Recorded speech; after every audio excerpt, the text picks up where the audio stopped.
తెలంగాణలో పొలిటికల్ హడావుడి నడుస్తుంది. సీఎం రేవంత్ రెడ్డి ఢిల్లీ పర్యటనలో బిజీగా గడుపుతున్నారు. రాష్ట్రంలోని ప్రాజెక్టులు, మెట్రో, మూసిపై కేంద్ర మంత్రులతో భేటీ అయ్యారు.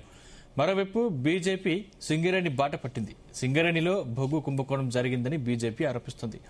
మరోవైపు బీఆర్ఎస్ ప్రాజెక్టుల బాట పట్టింది. రాష్ట్రంలో వర్షాలు లేక పంట సాగుకు రైతులు ఇబ్బందులు పడుతున్నారని, ప్రభుత్వం పట్టించుకోవట్లేదని బీఆర్ఎస్ మండిపడుతుంది. రాష్ట్రంలో ప్రధాన పార్టీలు హడావుడిపై ఇవాళ డిబేట్లో చర్చిద్దాం. డిబేట్లో మనతో పాటు పాల్గొంటున్నారు కోటేశ్వరరావు గారు, అనలిస్ట్, ఇంకా మిగతా గెస్టులు కూడా మరికొద్దిసేపట్లో జాయిన్ అవుతారు. ముందుగా కోటేశ్వరరావు గారి దగ్గర నుంచి స్టార్ట్ చేద్దాం. అదేవిధంగా చరణ్ కౌశిక్ గారు కూడా కాంగ్రెస్ నుంచి జాయిన్ అయ్యారు. రైట్, చరణ్ కౌశిక్ గారు, నేను మళ్ళీ మీతో మాట్లాడతాను. అంతకంటే ముందు ఒకసారి కోటేశ్వరరావు గారి దగ్గరికి వెళ్దాం. Sir, good morning sir. Unmute చేసి మాట్లాడరా సార్? మీరు ఇంకా మ్యూట్లోనే ఉన్నారు. Okay sir. ఇప్పుడు సార్, తెలంగాణలో గత కొద్ది రోజుల నుంచి కూడా వాటర్ వార్ నడుస్తుందని చెప్పాలి. ఇటు బీఆర్ఎస్ కావచ్చు, లేకపోతే కాంగ్రెస్ గారు, మొత్తం ఈ రెండు పార్టీలు కూడా వాటర్ సంబంధించిన విమర్శలు, ప్రతి విమర్శలు చేస్తున్న పరిస్థితి కనిపిస్తుంది. మరోవైపు బీజేపీ కూడా ఇప్పుడు సింగరేణి బొగ్గు ఉత్పత్తికి సంబంధించి దాంట్లో కేంద్ర ప్రభుత్వం సానుకూలంగా స్పందించిందని చెప్పేసి సింగరేణి బీజేపీ కూడా కొంతమేర ముందుకెళ్తున్న పరిస్థితి కనిపిస్తుంది. మొత్తం మీద ఒకవైపు సీఎం ఢిల్లీ టూర్, అదేవిధంగా మరోవైపు బీజేపీ సింగరేణి టూర్, ఇంకోవైపు బీఆర్ఎస్ ప్రాజెక్టుల బాట. ఈ త్రిముఖ వ్యూహాల వెనుక ఉన్న అసలు సీక్రెట్ ఏంటంటారు సార్? తెలంగాణలో మూడు స్తంభాల ఆట అన్నట్టుగా, అవును సార్, మూడు ప్రధానమైనటువంటి పార్టీలు తమ రాజకీయాలు చేస్తున్నాయనేది నా అభిప్రాయం. సమస్యలు ఉన్నాయి, అందులో వాస్తవం అది. అయితే ఆ సమస్యల పట్ల ఒక్కొక్కరు ఒక్కొక్క వైఖరిని ప్రదర్శిస్తున్నారనేది మనకి స్పష్టంగా తెలుస్తూ ఉంది. ఉదాహరణకు బీఆర్ఎస్ పార్టీకి మేడిగడ్డ, లేకపోతే కాళేశ్వరం, దానికి సంబంధించి కన్నెపల్లి నుంచి నీటిని ఎత్తిపోయడం, దీని మీద అది కేంద్రీకరించి తన గేము తాను పెడతా ఉంటాయి. దాని గురించి బీజేపీ నుంచి వాళ్ళు కూడా కొంత విమర్శ చేస్తున్నప్పటికీ వాళ్ళ కేంద్రీకరణ అనేటువంటిది దాని మీద లేదు.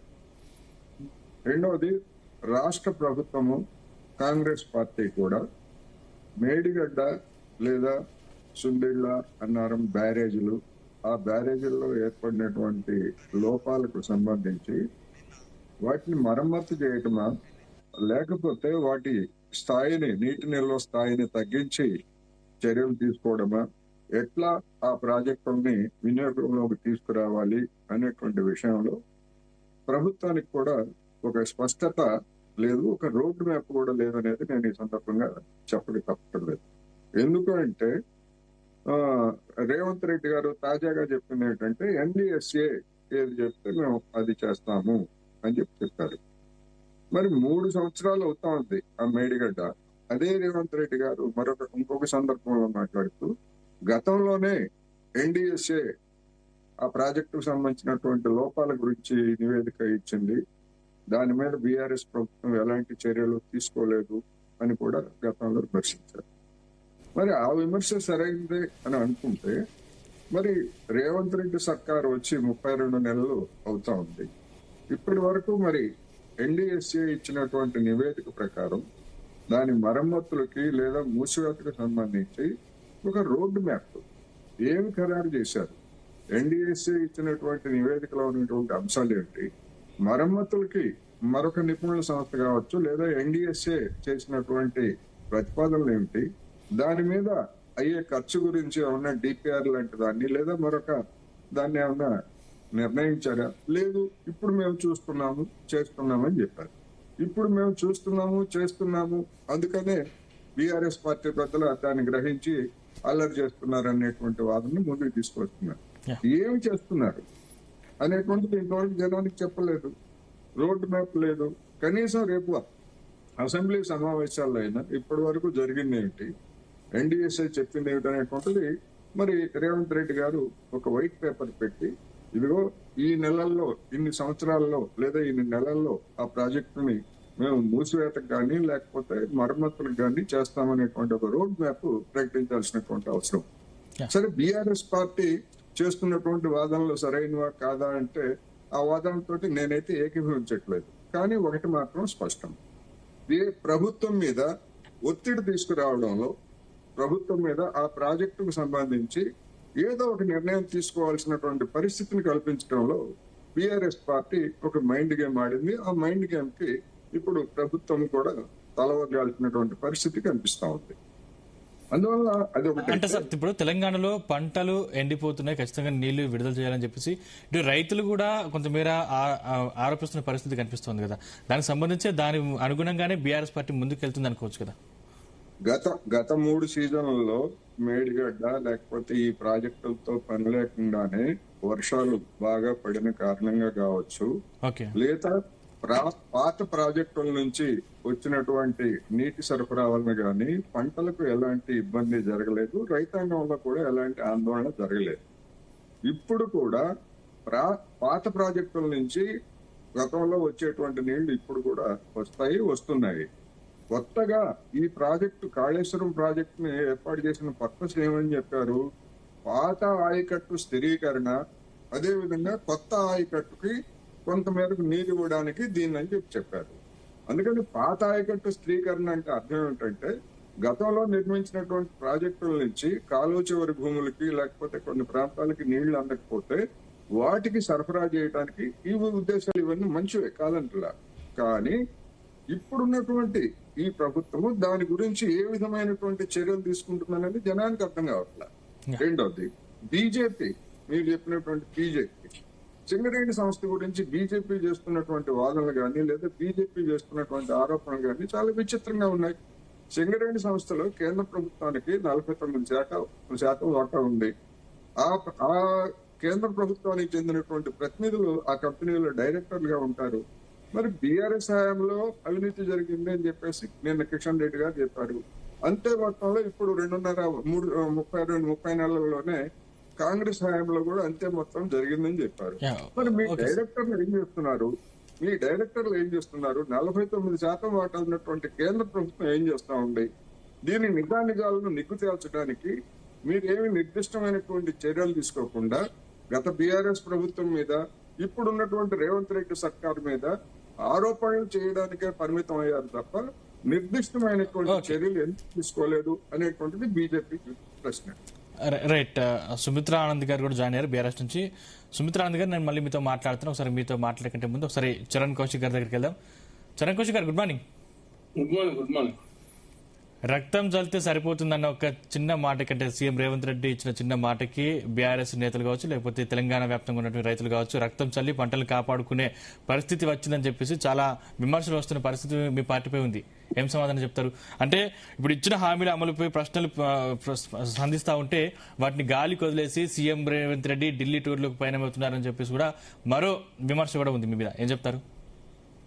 ఇప్పుడు బీఆర్ఎస్ పార్టీ ఏంటంటే ప్రతిదీ రాజకీయ కోణంలోనే కాంగ్రెస్ ప్రభుత్వమే రాజకీయం చేసి ఒక దురుద్దేశమే తప్ప ఇప్పుడు ఢిల్లీకి పోయి ఏమన్నా పర్సనల్ కార్యక్రమాల కోసం రేవంత్ రెడ్డి ఢిల్లీ పోయినా, లేకపోతే రాష్ట్ర ప్రయాణాల కోసం ఢిల్లీ పోయినా, రాష్ట్ర ప్రయాణాలకు సంబంధించినటువంటి ఎయిర్పోర్ట్ల అంశానికి సంబంధించి కావచ్చు, అదే కాకుండా హుస్సేన్ సాగర్ నుంచి ఏదైతే ప్రకాశం బ్యారేజ్ వరకు సంబంధించినటువంటి సీ ఫ్లైట్ సంబంధించి కావచ్చు, తర్వాత తెలంగాణ రాష్ట్రానికి సంబంధించినటువంటి ఏదైతే ఎయిర్పోర్ట్లకు సంబంధించిన అంశం పెండింగ్ ఉందో ఆ పెండింగ్ అంశానికి సంబంధించి నిన్న రామ్మోహన్ నాయుడు గారిని కలిసడం జరిగింది. ఈ రోజు ఇంకా కేంద్రంలో ఉన్నటువంటి చాలా మంది మంత్రులు కలిసే అవకాశం కూడా ఉన్నది. ఇక్కడ చాలా డిమాండ్స్ కూడా కేంద్ర ప్రభుత్వం దృష్టిలో పెట్టారు. అదే కాకుండా మొన్న ఐపీఎల్ సమావేశం కూడా కాంగ్రెస్ ప్రభుత్వం నిర్వహించింది. ఇక్కడ తెలంగాణకు సంబంధించి ఏమేమి ప్రాజెక్టులు పెండింగ్ ఉన్నాయి, ఆ పెండింగ్లకు సంబంధించి ఏ విధంగా రాష్ట్ర ప్రభుత్వం ఎన్నెన్ని సార్లు కేంద్రం దృష్టికి తీసుకుపోయింది, ఏ విధంగా ఎందుకు ఆ ప్రాజెక్టులకు అనుమతి లేదని చెప్పి చాలా స్పష్టంగా అన్ని పార్టీలకు సంబంధించి ఎంపీలు పిలిస్తే ఓన్లీ ఇక్కడ ఈటల రాజేంద్ర గారు, అదే కాకుండా విశ్వేశ్వరరెడ్డి గారు మాత్రమే వచ్చిన భారతీయ జనతా పార్టీ నుంచి, తర్వాత బీఆర్ఎస్ పార్టీ నుంచి రాజ్యసభ సభ్యులు ఇద్దరు ఉన్నప్పటికీ వారు రాని పరిస్థితి మనం చూస్తా ఉన్నాం. ఖచ్చితంగా రాష్ట్ర ప్రయాణాలకు సంబంధించి ట్రిపుల్ కావచ్చు, ట్రిపుల్ రైల్వే కావచ్చు, ఎక్స్ప్రెస్ హైవే కావచ్చు, డ్రై పోర్ట్ కావచ్చు, పోర్ట్ సీట్ నిర్మాణం కావచ్చు, మూసిని పునర్జీవం చేసే కార్యక్రమం కావచ్చు, అదే కాకుండా తెలంగాణ రాష్ట్రానికి సంబంధించి విభజన చట్టంలో ఉన్నటువంటి ఏదైతే అంశాలు ఉన్నాయో అవన్నీ పరిష్కరించే ప్రయత్నంలో భాగంగా కాంగ్రెస్ పార్టీ ముందుకు పోతుంది. దానిలో భాగంగా కాంగ్రెస్ పార్టీ సంబంధించినటువంటి ఏదైతే ముఖ్యమంత్రి గారు ఢిల్లీ పోయి, అదే కాకుండా గతంలో శాంక్షన్ అయినటువంటి అంశాల విషయంలో కూడా దాని ప్రోగ్రెస్ కార్డు కావచ్చు, యూసీ యూటిలైజేషన్ సర్టిఫికేట్ కావచ్చు, తర్వాత RRR సంబంధించి ఉత్తర భాగం దక్షిణ భాగానికి సంబంధించినటువంటి రెండు ఒకేసారి అనుమతి ఇవ్వాలని చెప్పి చాలా స్పష్టంగా ముఖ్యమంత్రి గారు కోరిడు. దానికి సంబంధించి కూడా కేంద్ర మంత్రులు సరే పరిశీలిస్తాం, తర్వాత ఉత్తర భాగం అయితే పూర్తయింది కాబట్టి దక్షిణ భాగానికి సంబంధించి ఇంకా ల్యాండ్ అక్విజిషన్ జరగలేదని చెప్పేసి వాళ్ళు చెప్తున్నటువంటి అబ్జెక్షన్స్ రాష్ట్ర ప్రభుత్వం సమాధానం చెప్తూ ముందుకు పోతా ఉంది. ఇక కాళేశ్వరం అంశం, కాళేశ్వరానికి సంబంధించి రోజుకు ఒక ఇప్పుడు నిన్నేమో ఇరిగేషన్ సంబంధించినటువంటి రిటైర్ ఇంజనీర్లు మొన్న స్పెసిఫిక్ పెడితే నిన్నేమో అదేవిధంగా గతంలో రిటైర్ కావచ్చు ప్రెజెంట్ పొజిషన్ వాళ్ళేమో కాళేశ్వరం దగ్గర నీళ్లు స్టోరేజ్ చేస్తే ప్రమాదం అయితే చెప్పేసి వాళ్ళు చెప్తా ఉన్నారు. ఇక కాంగ్రెస్ పార్టీ NDSA కావచ్చు, తర్వాత CWCD చెప్పిన విధంగా మేము ముందుకు పోతామని చెప్పి చాలా స్పష్టంగా ప్రభుత్వం ప్రకటించింది. అయినా కానీ అదేవిధంగా ఖచ్చితంగా ప్రాజెక్ట్ సంబంధించినటువంటి మోడల్ లాంచ్ చేస్తామని చెప్పేసి BRS పార్టీ పెద్ద ఎత్తున తెలంగాణ రాష్ట్రంలో రైతాంగాన్ని రెచ్చగొట్టే ప్రయత్నం, అంతకుముందు వరి సంబంధించినటువంటి రైతులకు సంబంధించి వరి రైతులను రెచ్చగొట్టే ప్రయత్నం ఆనాడు చేసింది. ఇప్పుడేమో ఏకంగా ఎంటైర్ రాష్ట్రానికి సంబంధించినటువంటి రైతాంగాన్ని రెచ్చగొట్టే ప్రయత్నం ఇప్పుడు చేస్తా ఉన్నారు. ఇక భారతీయ జనతా పార్టీ ఏమో వాళ్ళు అయ్యా మరి మేము CBI విచారణ కోరినా ఆ విచారణ చేపేయంటే వాళ్ళు విచారణకు రారు, చేపారు. అదే కాకుండా దాని విషయంలో వాళ్ళు విసంజమే ప్రయత్నం ఏదో జరుగుతుంది తెలంగాణ రాష్ట్రం చెప్పే ప్రయత్నం. తెలంగాణకు సంబంధించిన విభజన చట్టంలో ఉన్నటువంటి అంశాలు కావచ్చు, తెలంగాణకు కేంద్ర ప్రభుత్వం ఏం చేస్తుందో ఈ అంశాల విషయంలో భారతీయ జనతా పార్టీగా మీరు కూడా ఒత్తిడి తేండి. 8 మంది ఎంపీలు, 8 మంది ఎమ్మెల్యేలు, 3 ఎమ్మెల్సీలు, 2 రాజ్యసభ, 2 కేంద్ర మంత్రులు అని చెప్పేసి కాంగ్రెస్ పార్టీ భారతీయ జనతా పార్టీ ఒత్తిడి చేస్తే వాళ్ళు మౌనం వేస్తారు. అరే రాష్ట్ర ప్రయోజనాల విషయంలో రాజీ పడకుండా ప్రతిరోజు తిరుగుతూ రాష్ట్ర సమస్యలు పరిష్కరించే ప్రయత్నం కాంగ్రెస్ ప్రభుత్వం చేస్తుంటే ప్రతిదాన్ని రాజకీయం చేసే ప్రయత్నంలో BRS పార్టీ అదేవిధంగా భారతీయ జనతా పార్టీ ముందుకు పోతా ఉన్నాయి. కాబట్టి తెలంగాణ రాష్ట్రంలో వేరే అంశాలను లేకుండా చేసే అంశం, అదే కాకుండా ప్రతి రోజు అదేవిధంగా మీడియాలో కావచ్చు సోషల్ మీడియా ఉండే ప్రయత్నం Bharatiya Janata party BRS party చేస్తా ఉన్నాయి. ఖచ్చితంగా రాష్ట్ర ప్రభుత్వం ఎక్కడ కూడా చిన్న పొరపాటు చేయకుండా రాష్ట్ర ప్రయాణాలు కావచ్చు, తెలంగాణ అప్పులు కావచ్చు, తెలంగాణ సంబంధించినటువంటి విభజన హామీలు కావచ్చు, తెలంగాణ ప్రయాణాల విషయంలో రాజీ పడకుండా ముందుకు పోతా ఉన్నారు. అదే కాకుండా ప్రకృతి విలయతాండం చేస్తున్న విలయతాండం కూడా కాంగ్రెస్ ప్రభుత్వానికి ఆపాదించే ప్రయత్నం. అంటే ప్రతిదీ BRS పార్టీ ఏంటంటే సింగరేణిలో టెండర్ అయినా కాంగ్రెస్ పార్టీ అవినీతి అని, లేదు వరి సంబంధించినటువంటి ఏదన్నా టెండర్ అయినా దానిలో అవినీతి అని, లేదు 4 సిటీలో నిర్మాణం అయినా లేకపోతే గ్లోబల్ సంబంధించిన గ్లోబల్ సమ్మిట్ జరిగితే దానిలో అవినీతి జరిగిందని, అంటే ఏది చేసినా తెలంగాణ రాష్ట్రంలో అవినీతి జరిగిందని చెప్పేసి ముద్రేసే ప్రయత్నమే తప్ప గతంలో మేము చేయలేని కాంగ్రెస్ పార్టీ చేసిందని చెప్పేసి ఏనాడు కూడా ప్రశంసించిన సందర్భం లేదు. అదే కాకుండా దాన్ని సహకరించినటువంటి సందర్భం కూడా లేదు. కాబట్టి తెలంగాణ రాష్ట్రంలో కాంగ్రెస్ పార్టీగా, ఎందుకంటే మళ్ళీ బడ్జెట్ సమావేశం ప్రారంభం కాబోతాం అనే కేంద్ర ప్రభుత్వం ఆ బడ్జెట్ సమావేశాల్లో తెలంగాణకు సంబంధించినటువంటి అంశాలన్నీ కూడా వారి దృష్టికి తీసుకొస్తే ఈ బడ్జెట్ లోనే తెలంగాణకి న్యాయం జరుగుతుందని చెప్పి ప్రభుత్వం భావిస్తూ ఆ దిశగా అడుగులు పడతా ఉన్నాయి. ఓకే సుమిత్రానంద్ గారు, గుడ్ మార్నింగ్. గుడ్ మార్నింగ్ అండి సందీప్ గారు. నీళ్ల పేరుతో రాజకీయం చేస్తుంది మీ పార్టీ. అంటే NDSA నివేదిక ఆధారంగా అంటే ఆ 3 బ్యారేజ్ల నీళ్లు నిల్వ చేయట్లేదు, నిల్వ చేస్తే మాత్రం అవి కూలిపోయే ప్రమాదం ఉంది. దీంట్లో రైతులను ప్రజలని BRS ప్రభుత్వం వాడుకుంటుంది అనేది మీ మీద ప్రధాన ఆరోపణ ఉంది. ఏం చెప్తారు? సందీప్ గారు, మీకు ప్యానెల్లో ఉన్నటువంటి చర్చలో పాల్గొంటున్నటువంటి మన్నెం కోటేశ్వరరావు గారికి, చరణ్ కౌశిక్ యాదవ్ గారికి, అలాగే జీ తెలుగు న్యూస్ ప్రేక్షకులకు నమస్తే అండి. జై తెలంగాణ. BRS గా ఏం చేసినా తెలంగాణ ప్రజల ప్రయోజనాలు, రైతుల ప్రయోజనాల కోసమే, తెలంగాణ కోసమే మా గొంతు. మా ప్రథమ ప్రాధాన్యత, మొదటి ప్రాధాన్యత తెలంగాణ రైతుల ప్రజల ప్రయోజనాలు కాపాడడం. అందులో భాగంగానే మరి కాలం అధిగమించక ముందే ఏది కన్నెపల్లి పంపులను ఆన్ చేసి, మోటార్లను ఆన్ చేసి మరి అక్కడ నీళ్లను ఎత్తిపోసి నిల్వ చేసుకోవాల్సినటువంటి అవసరం ఉన్నది. ఎల్నినో ప్రభావము, కరువు ప్రభావము ప్రపంచ వ్యాప్తంగా ఉన్నదట. ప్రధానంగా ఈ ప్రాజెక్టు కోటేశ్వరరావు గారు చెప్పలేకపోయినారు. కేసీఆర్ గారు ఏ దశల్లో ప్రాజెక్టును ఎలా ఉపయోగించుకోవచ్చు అనేటువంటి ఉద్దేశంతోనే స్పష్టంగా డిజైన్ చేసినటువంటి ప్రాజెక్ట్ ఇది. కరువు కాలంలో ఎలా ఉపయోగించుకోవాలి, ఏ నీళ్లు ఉపయోగపడతాయని కూడా చెప్పడం జరిగింది. కరువుకు అనుగుణంగా అక్కడ నిర్మాణం జరిగింది. ప్రాణహిత నీళ్లు మాత్రమే తెలంగాణలో ప్రవహిస్తా ఉన్నాయి. ఆ ప్రాణహిత నది నీళ్లు ఒడిసి పట్టుకోవాల్సినటువంటి అవసరం ఉన్నది. సుందిల్లా, అన్నారము, ఎల్లంపల్లిలు నింపుకోవాల్సినటువంటి అవసరం ఉన్నది అని చెప్పడం జరిగింది. దానికోసమే మేము ఒక సఫల యాత్రలు, తెలంగాణ రైతాంగానికి, ప్రజలకు, అందరికి కూడా ఇది ఒక సాగునీటి రంగానికి సంబంధించే కాదు, తాగునీటి మీద కూడా ప్రభావం పడుతుంది, విద్యుత్ ఉత్పత్తి మీద కూడా ప్రభావం పడుతుంది. చీకట్లో రాష్ట్రం మగ్గాల్సి వస్తుంది, గొంతెండి తాగునీరు అందక గొంతెండాల్సిన కానీ ఇప్పుడు పరిస్థితి. మీరే చెప్తున్నారు సుమిత్రానంద్ గారు, అంటే ఎల్నినో ప్రభావం వల్ల ప్రపంచవ్యాప్తంగా కరువు పరిస్థితులు ఏర్పడే అవకాశం ఉందని, దీన్ని కాంగ్రెస్ పార్టీకి ఆపాదించడం కరెక్ట్ కాదనేది కాంగ్రెస్ వాదన. కాంగ్రెస్ పార్టీకి ఆపాదించడం కాదు, కాంగ్రెస్ పార్టీ సద్వినియోగం చేయాలి. అధికారంలో ఉన్నటువంటి ప్రభుత్వము అక్కడ ఉన్నటువంటి నీటిని ఎత్తిపోసి అందరి పోనీ ఏది ఎన్డీఎస్ఏ నిర్ణయం మేరకే మేము చేస్తాం. ఎన్డీఎస్ఏ 32 నెలల నుంచి ఏం చెప్పలేదండి? ఏం చెప్పింది ఎన్డీఎస్ఏ? మీరు ఏం చేసిండ్రు? ఎందుకు నీటిని మరి నిల్వ చేయలేకపోతున్నారు? ఎందుకు మోటార్ల కట్కాలు ఆన్ చేయలేకపోతున్నారు మీరు? ఇది తెలంగాణ ప్రజలు గమనిస్తలేరా? కరువు కాలాన్ని అధిగమించడానికి కాళేశ్వరంలో ఆ నీటిని, కాళేశ్వరాన్ని ఎందుకు ఉపయోగించుకోకూడదు? వీళ్ళు యాత్రలు, ముఖ్యమంత్రి గారి యాత్ర గాని, ఇటు కిషన్ రెడ్డి గారి యాత్ర గాని ఏమిటికి ప్రయోజనం అండి తెలంగాణ ప్రజలకు? ఈ రేవంత్ రెడ్డి గారి ఢిల్లీ యాత్ర 73వసారి విఫల యాత్రగా, అసందర్భపు యాత్రగా, ఆ అక్కెరకు రాని యాత్రగా ఆయన యాత్ర కొనసాగుతుంది. ఇప్పుడేంటి ప్రస్తుత సమస్య అంటే వెంటనే రాష్ట్రానికి జరగాల్సిందేంటి? మరి ఆ విషయంలో మీరేం చేయగలిగినరు? నీళ్ళు అందించాలి, కరెంటు కోతలు లేకుండా చూసుకోవాలి. ఇప్పుడు మీతో మాట్లాడుతున్నాను, ఇక్కడ కరెంట్ లేదు, మీ స్టూడియోల పరిస్థితి నాకు తెలియదు. కరెంటు కోతలు ఏ స్థాయిలో ఉన్నాయి, తాగునీటి సమస్యలు ఏ స్థాయిలో ఉన్నాయి, ట్యాంకర్ వస్తుంది కాసేపు అయితే అపార్ట్మెంట్ కు. ఇట్లాంటి పరిస్థితులు ఎందుకున్నాయి? ఇప్పుడే జూలైలోనే ఈ పరిస్థితి ఉంటే ఇక ఏప్రిల్ మేలో పరిస్థితులు ఎట్లా ఉంటాయి? ఎండాకాలంలో పరిస్థితులు ఎట్లా ఉంటాయి? ఇటు కిషన్ రెడ్డి గారు, ఈయన చలికాలపు గొడుగు లాంటి యాత్రలు అయినాయి.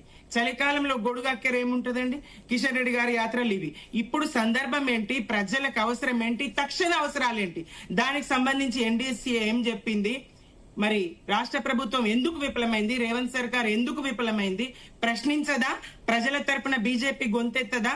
ఏమి బీఆర్ఎస్ ను దుమ్మెత్తిపోయడానికైనా యాత్రలు? గతంగా మీరేం చేయగలుగుతారు? ఎస్, మేము సింగరేణికి ఎంత చేసినామో తెలంగాణ ప్రజలకు తెలుసు, సింగరేణికి తెలుసు. ఆ సిరి వెలుగులు విరజిమ్మే సింగరేణి బంగారం, అణువణువున ఖనిజాలు, నీ తనుకు సింగారం అని ఎట్లయితే వాడుకున్నామో, సిరి వెలుగులు వెలిగేలాగా మేము సింగరేణిని తీర్చిదిద్దినము, బోనస్ ఇవ్వగలిగినము, కారుణ్య నియామకాలు చేపట్టగలిగినము, లాభాల్లోకి తీసుకురాగలిగినము. సింగరేణికి ఎంత మేలు చేయాలనో అంత కేసీఆర్ గారు మొదటి ప్రాధాన్యత ఇచ్చిండ్రు.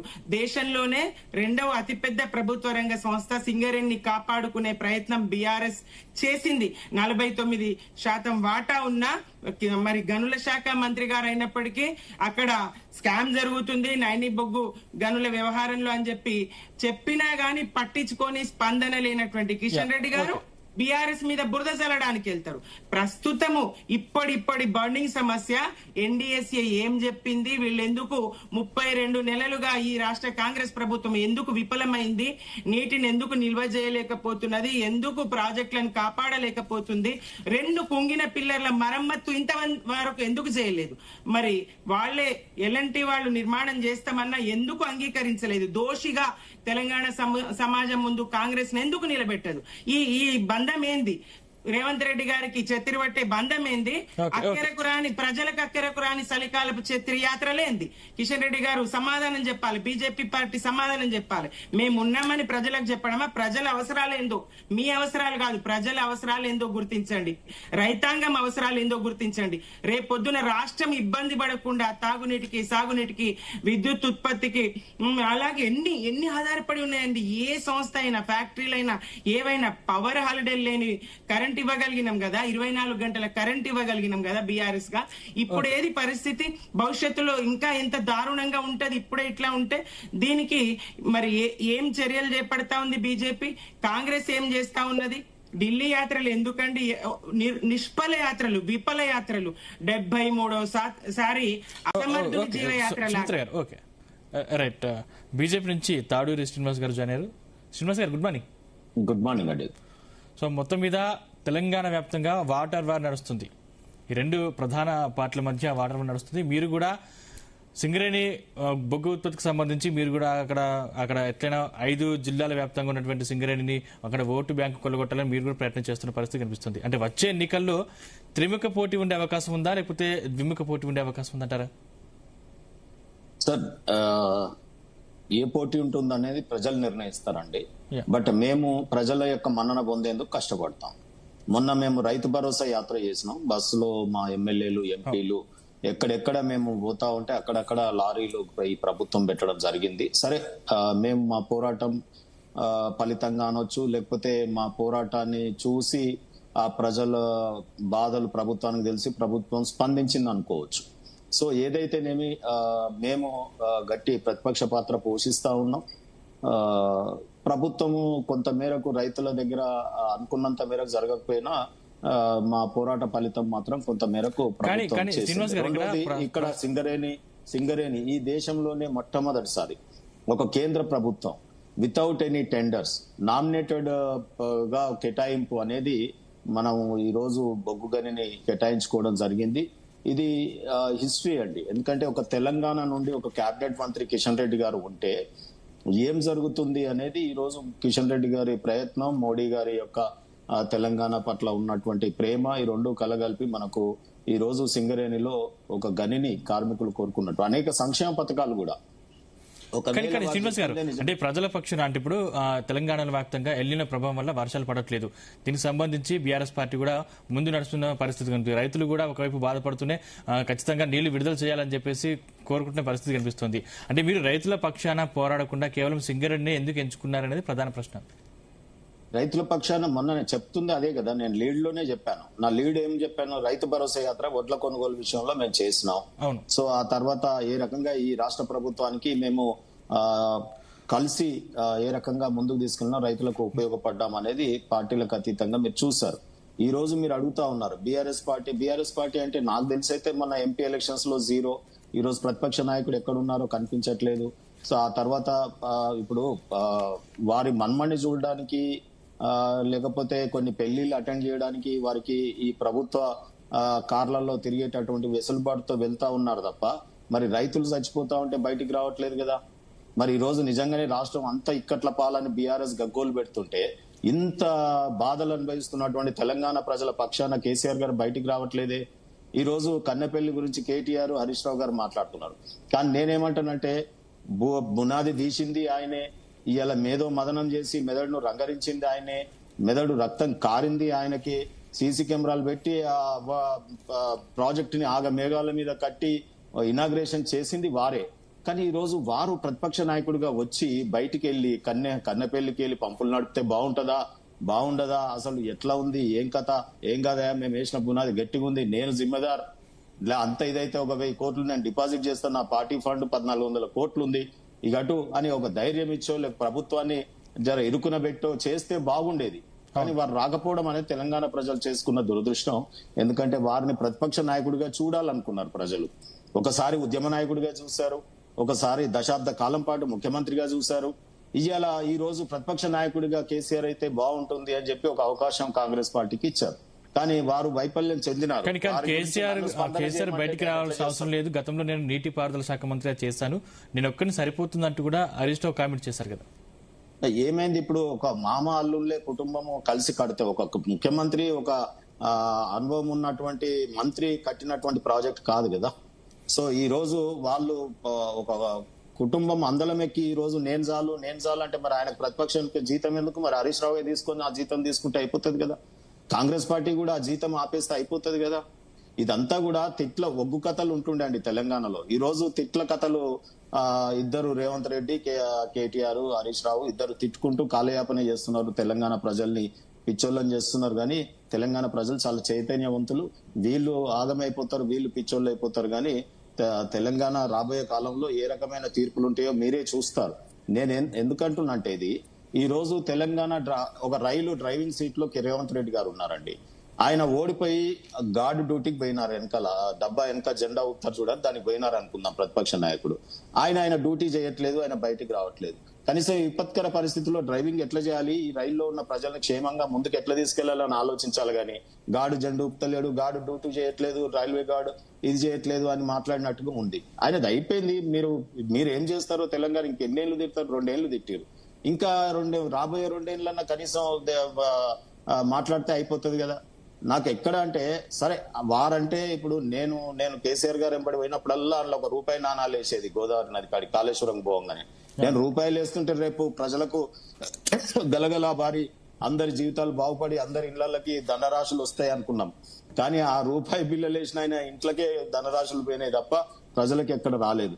మరి ఆయనను ఇంకెన్నేళ్లు తిడతాడు? చెల్లని పైసా అంటివి, ప్రతిపక్ష నాయకుడు బయటకు వెళ్తలేడు అంటివి, వాళ్ళు మొత్తం ఈ రాష్ట్రాన్ని అవినీతిమయం చేసిరంటివి. మరి నువ్వు అభివృద్ధిమయం చేయాలి కదా. సో ఇంకెన్నేళ్లు ఆయన తిట్టుకుంటే చేస్తావు? నీ డ్యూటీ అవినీతి చేసినటువంటి వాళ్ళని ఒక్క కేసులోనైనా ఈ రోజు వరకు ఏ రకమైన శిక్షలు లేవు. విజిలెన్స్ రిపోర్ట్లు వచ్చినాయి. తెలంగాణ ప్రభుత్వం ఏర్పడ్డాక శ్రీనివాస్ గారు, తెలంగాణ ప్రభుత్వం ఏర్పడ్డాక తెలంగాణ రాష్ట్రానికి నీళ్లు వచ్చినాయి, కరెంట్ వచ్చింది అంటే నమ్ముతారా సార్? ఇప్పుడు ఇవాళ ఇంట్లో మన అప్పుల మోత ఉండంగా బయట ఇంకా అప్పులు చేసి కరెంటును ఏడికెళ్ళి తెచ్చినారు, ఎంత కొన్నారో అవన్నీ లెక్కలు మాట్లాడదాం. దామరచర్ల ఈ రోజు ఏమైంది, వీళ్ళు కరెంటు ఎన్ని రూపాయలకు కొన్నారు, బయట ఎంత అవైలబిలిటీ ఉండే, ఎందుకు కొన్నారు అంటే ప్రజలకు పల్లి బాటిని లేచి బుక్కుర్రా అని చెప్పినారు, వీళ్ళేమో బిర్యానీ తిన్నారు. అంటే ప్రజలకు ఈ సంక్షేమ పథకాల రూపంలో కొంత మేరకు ఈ చిన్న ఇవి చేసి ప్రజల్ని వాళ్ళు మాత్రం పెద్ద 1,00,000 కోట్ల ప్రాజెక్టులు, మిషన్ భగీరథ 40,000, 50,000, లేకపోతే మిషన్ కాకతీయ, ఇటువంటి మొత్తం 4 కార్యక్రమాలు అండి వాళ్ళ ఫ్లాగ్షిప్ ప్రోగ్రామ్స్. ఒకటి మిషన్ కాకతీయ, మిషన్ భగీరథ, లేకపోతే కాళేశ్వరము, ఇటువంటి పెద్ద అన్ని కూడా కాంట్రాక్ట్లు ఎవరి చేతిలో ఉన్నాయి? ఆయన కొడుకు ఒకదానికి మంత్రి, ఆయన అల్లుడు మిషన్ కాకతీయకు, మళ్ళా కాళేశ్వరంకి వాళ్ళిద్దరు మామనల్లుడు. అంటే తెలంగాణ తెచ్చుకుంది వాళ్ళ కుటుంబ పరిపాలన కోసమా అండి? అది అయిపోయిందండి. నేనేమంటున్నా అంటే మీరు అడిగి నన్ను అనవసరంగా జరిగినటువంటి పొరపాట్లని చెప్పే ప్రయత్నం చేస్తున్నా కానీ నాకు అసలు మాట్లాడడం ఇష్టం లేదు. ఎందుకంటే వాళ్ళే ఇప్పుడు ఇలా ఎమ్మెల్సీ ఎన్నికలలో పోటీ చేయట్లేదు, ఎంపీ ఎలక్షన్లలో 0 వచ్చింది, ఆయన బయటికి రావట్లేదు. ఆ పార్టీ గురించి స్పందించంటే ఇట్లా ఈ రోజు ప్రభుత్వం, రాష్ట్ర ప్రభుత్వం, రేవంత్ రెడ్డి గారు ఫెయిల్ అవుతా ఉన్నారు ప్రభుత్వంలో. ఈ రోజు పరిపాలనలో వైఫల్యం చెందినారు. వారు ఇచ్చిన హామీలు అమలు చేయట్లేదు. వారు ఇచ్చిన హామీల కోసం మాట్లాడాలి. నాకు ఈ ప్రభుత్వాన్ని సద్విమర్శలు చేస్తే ఏమన్నా నా ప్రజలకు ఏమన్నా వస్తాయి గానీ నన్ను ఇంకా సచిన పామును కొట్టమంటే ఎట్లా చెప్పండి? ఇవాళ బీజేపీ పార్టీ ప్రతిపక్ష పాత్ర పోషిస్తున్నాం. నేనేమంటున్నంటే ఈ రోజు కౌశిక్ గారి ద్వారా నేను రేవంత్ రెడ్డి గారికి సూచనలు చేస్తాను. మీరు ఇచ్చిన హామీలు 2 ఏళ్ల కాలం ఉంది, నేను సద్విమర్శ చేస్తా ఉన్నాను. ఇవాళ కేంద్రము ప్రతి విషయంలో ఈ రోజు చూడండి, ఢిల్లీకి ఇన్నిసార్లు పోయినాడని అంటున్నారు కదా. మరి ఇన్నిసార్లు పోయినప్పుడల్లా మా కేంద్ర మంత్రులను కలుస్తా ఉన్నారు, ఏదో ఒక ప్రాజెక్ట్ తెస్తా ఉన్నారు. సరే అక్కడికి పోయినప్పుడు ఆయన అప్రిషియేట్ చేస్తున్నాడు, మా మంత్రుల్ని పొగుడుతా ఉన్నాడు, మా ప్రభుత్వాన్ని పొగుడుతా ఉన్నాడు, మేము వాళ్ళకు కావాల్సింది, రాష్ట్రానికి కావాల్సింది చేస్తా ఉన్నాం. మళ్ళీ వీడికి రాగానే తెలంగాణకు వచ్చి అనే వీర లెవెల్లో తిడతాడు. కేంద్రంలో అక్కడ సానుకూలంగా స్పందించారు, ఇక్కడికి వచ్చిన తర్వాత అసలు తిడుతున్నారు. అది బంద్ చేసి ఇప్పుడు ఈ రోజు కేంద్రం కనుక అనేక ప్రాజెక్టులు నడవకపోతే తెలంగాణలో అభివృద్ధి ఎక్కడదండి? ఒకవైపు నేషనల్ హైవేస్, ఒకవైపు రైల్వేలు, ఒకవైపు ఎయిర్పోర్ట్ల గురించి నిన్ననే రామ్మోహన్ నాయుడుతో వారు మీటింగ్ పెట్టడం కానీ, లేకపోతే అక్కడ కోచ్ ఫ్యాక్టరీ కానీ, ఈ రోజు సింగరేణి విషయంలో కానీ అనేక విషయాలలో ఇవాళ కేంద్రం కొంత తోడ్పాటు. వారు అసెంబ్లీ వేదికగా మెచ్చుకున్నారు రేవంత్ రెడ్డి గారు, నాకు FRBM, నాకు రుణాలు రీషెడ్యూల్ కాకపోతే ఈ తెలంగాణ ఆగమైపోయేది, అసలు మొత్తం ఏదో అయిపోయింది తెలంగాణ అని చెప్పినారు. సో అంతవరకు మేము ఈ రోజు కేంద్ర ప్రభుత్వం నుండి వస్తున్నటువంటి స్పాన్సర్డ్ స్కీమ్స్ కావచ్చు, తెలంగాణ కేంద్రం చేస్తున్నటువంటి అనేక పథకాలు కావచ్చు, తెలంగాణలో అక్కడక్కడ పనులు కనిపిస్తా ఉన్నాయి. కానీ నేను రేవంత్ రెడ్డి గారిని ఒకటే కోరుతా ఉన్నాను, రైతు భరోసా నువ్వు 5 ఎకరాలు ఇస్తావా, 10 ఎకరాలు ఇస్తావా, ఒక కట్ ఆఫ్ పెట్టుకో, ఒక నిర్ణయం తీసుకో. ఎన్నికల ముందు అన్నావు 10 ఎకరాలకు సరిపోతుంది అన్నావు, లేకపోతే ఇంకోటి అన్నావు, అందరు ఉన్నోళ్ళకి ఇస్తున్నావు అన్నావు. అదొక పాలసీ నిర్ణయం తీసుకొని టెన్షన్ గా పడేటట్టు చేయండి. దాన్ని ప్రతి ఇన్స్టాల్మెంట్ కి పోయి వీళ్ళు మంత్రులు మన ఖమ్మంలో గ్రీన్ కండువలు వేసుకొని ఇనాగ్రేషన్ చేయడం రైతు భరోసా, ఇది మొదటి నుంచి ఉన్న స్కీమే కదండి, కొత్త స్కీమ్ లాంచింగ్ ఏం కాదు కదా. మేము సన్న బియ్యం ఇస్తున్నామని ఫోజులు కొట్టడం, అది ఎంత దౌర్భాగ్యం అండి. బీద ప్రజలకు ఇంకా సన్న బియ్యం, మనం రేషన్ బియ్యం అందిస్తున్నామంటేనే బీదరికం ఉన్నట్టు కదా. దాంట్లో మంత్రులు పోయి ఫోటోలు ఇచ్చి ఫోజులు ఇచ్చుడేంది? సో ఆ సంక్షేమము అనేది రేషన్ కార్డులు మాకు వద్దు అనే విధంగా ప్రజల్ని డెవలప్ చేయడము. లేకపోతే ఇవాళ హైదరాబాద్ నగరం వర్షాలు ఇవాళ ఎలినో వచ్చింది కాబట్టి సరిపోయింది, లేకపోతే ఈ పాటికి హైదరాబాద్ మునిగిపోయేది. సో ఎక్కడ హైదరాబాద్ ని నాలాల డెవలప్మెంట్ చేస్తున్నామని, కొత్త సిటీలో దేవుడెరుగు, ఉన్న సిటీలో మురుగు కాలువలు కానీ వానం పడితే మునిగిపోవడాలు కానీ లేకుండా చేయాలి కదా. ఇవాళ రాబోయే కాలంలో మంచినీటి కటకట, లేకపోతే మీరు అంటున్న కరెంట్ కటకట రాకుండా సమీక్షలు చెయ్యాలి. సో నేనేమంటున్నా ఇక్కడ ఒకటే, రేవంత్ రెడ్డి గారికి నేను పదే రేవంత్ అన్న అని పిలుస్తున్నామని ఆయన అన్నాడు, నాకు హిట్లర్ నాకు ఇష్టమే అన్నాడు, లేదా నన్ను సార్ అనొద్దు, నన్ను అన్న అన్నాను. హిట్లర్ అందామంటేనే నాకు ఇష్టం లేదు ఆ హిట్లర్ అంటే. ఇవాళ ఇక్కడ సార్ అందామంటేనే ఆయన వద్దన్నాడు, కాబట్టి అన్న అంటే నాకు ఇష్టం అన్నాడు. రేవంత్ అన్నకు నేను చెప్తా ఉన్నాను, మీరు యంగ్ ఏజ్ లో వచ్చింది, ఇప్పుడు మీరు ఢిల్లీకి పోయి ఏఐసిసి ప్రెసిడెంట్ అవుతారా, రేపు మరో కాసు బ్రహ్మానంద రెడ్డి అయిపోయి కాంగ్రెసే నాదంటారా, రేపు రాహుల్ గాంధీ గారిని ప్రధానమంత్రి చెయ్యడానికి నేను తిరుగుతా ఉన్నా అని అంటున్నారు. సో తెలంగాణ ప్రజలు గెలిపించింది అందుకు కాదు, తెలంగాణ రాష్ట్రాన్ని ఒడ్డున పడేయమని. గతంలో తెలంగాణ అన్యాయం గురైంది, తెలంగాణ వచ్చిన తర్వాత 10 ఏళ్ల కాలంలో అన్యాయానికి గురైందని నువ్వే చెప్తున్నావు. సో ఇంత ఛిద్రమైన తెలంగాణకి ఎంత నువ్వు తెలంగాణలో కడుపు కట్టుకొని పనిచేయాల్సినటువంటి అవసరం ఉంటది. సో అందుకనే నేను ఒకటే కోరుతా ఉన్నాను రేవంత్ రెడ్డి గారిని, ఇచ్చిన హామీలు ఏవేవి, నేను ఎంతవరకు చేశాను, ఇంకేమేం చేయలేదు. సో ఈ రకంగా పనిచేస్తే బాగుంటుంది, తెలంగాణ కోణంలో పనిచేస్తే బాగుంటుంది అని చెప్పి మేము చెప్తా ఉన్నాం. సరే మీరు చెయ్యని, రాబోయే కాలంలో మేము వస్తాం, గోల్కొండ కోటలో బీజేపీ ముఖ్యమంత్రి జెండా ఎగిరేస్తాడు, తప్పకుండా మేము అనేక పనులు మేము చేస్తాం. ఓకే ఓకే ఓకే కోటేశ్వరరావు గారు, ఈ 3 పార్టీలు కూడా భిన్నంగానే మాట్లాడే పరిస్థితి కనిపిస్తోంది. సో ఈ 3 పార్టీలలో అంటే ముఖ్యంగా రాజకీయ లాభం ఎవరికి, ఏ పార్టీకి ఉండే అవకాశం ఉంది? 3 పార్టీలు కూడా రాజకీయ లబ్ధి పొందేందుకే ప్రయత్నిస్తున్నాయి. ఎవరికి ఉపయోగం జరుగుతుంది, ఎవరికి అన్యాయం జరుగుతుంది, లేకపోతే ఎవరు విఫలమవుతారు అనేటువంటిది ఎన్నికల్లో తేలుతుంది.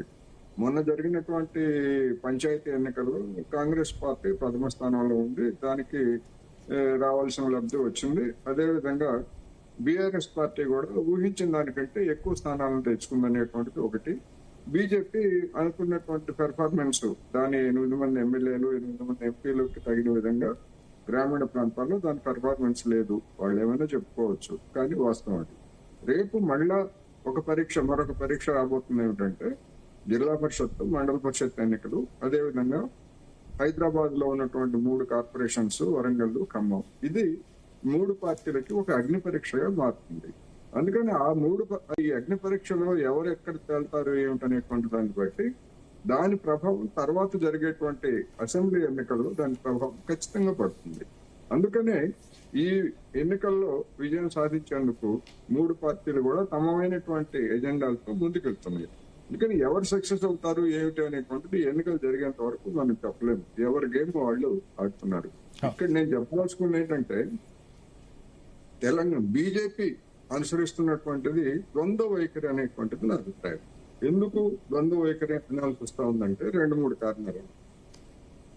మెట్రో దానికి సంబంధించి ఎంత హడావుడి జరిగిందో, ఎన్ని చర్చలు చేశామో మనం చూసాం.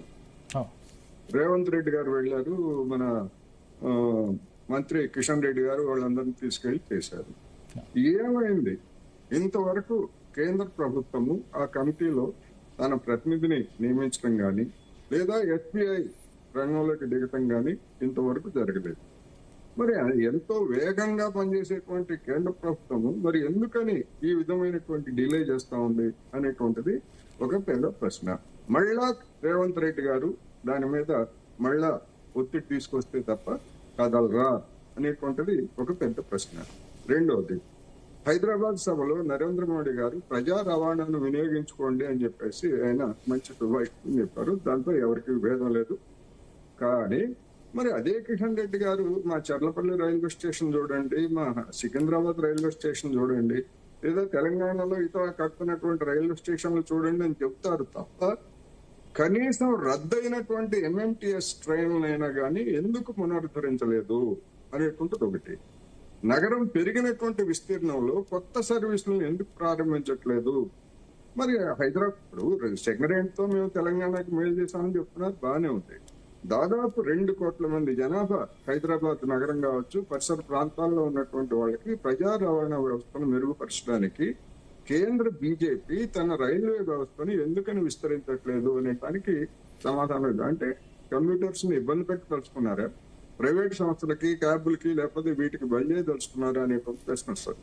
ఇంకొక ప్రధానమైనటువంటి అంశం నేను ఈ సందర్భంగా తేవాల్సింది ఏంటంటే, ఇక్కడ మేము సింగరేణికి మైన్స్ ఇచ్చాము, ఇది పెద్ద మేలు అని చెప్పి చెప్తున్నటువంటి ఇదే బీజేపీ మరి ఆంధ్రప్రదేశ్ లో విశాఖ ఉక్కుని కాపాడటానికి అక్కడ ఉన్నటువంటి కార్మికులు, ప్రజా సంఘాలు ఎప్పటి నుంచో విశాఖ కూడా మైన్స్ ఇవ్వండి అనేటువంటిది, ఐరన్ కోర్ మైన్స్ ఇవ్వండి అని అంటే దాని గురించి మాత్రం ఏం మాట్లాడు.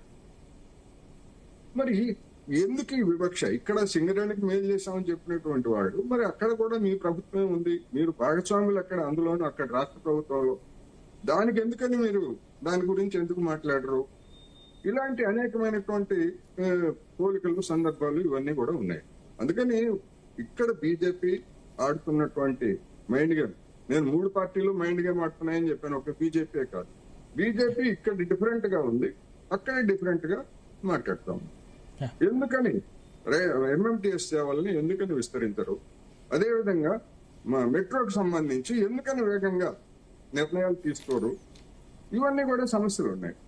ఈ సమస్యలన్నింటినీ పరిష్కరించకుండా వాటి గురించి మౌనంగా పెట్టి చింగరేణిలో అవినీతి గురించి కిషన్ రెడ్డి గారు చెప్పారు. ఎవరు వద్దన్నారు?